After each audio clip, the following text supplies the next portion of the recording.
Écrire et éditer à l'Ouest, simple hasard ou militantisme? Ce mercredi, une quinzaine d'étudiantes de Master 2 des métiers du livre et de l'édition de l'UBO ont voulu se confronter aux professionnels du secteur.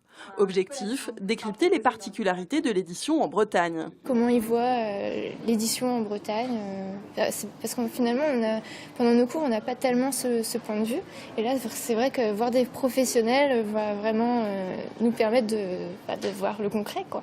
Oui, on voulait démontrer que la Bretagne ne fait pas que de la Bretagne. Elle s'intéresse aussi à ce qu'il y a en dehors de la région. 1450 titres édités en moyenne en Bretagne, 255 maisons d'édition.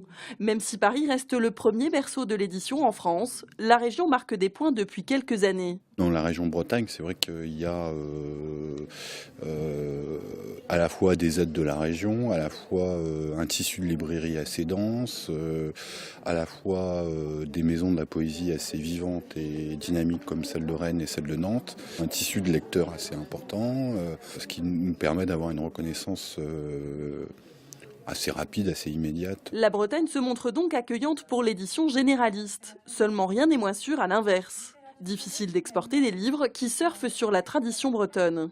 On sait qu'il y a des Bretons partout, hein, il y a une diaspora qui est très très forte, mais le plus compliqué c'est de les distribuer, de les faire connaître.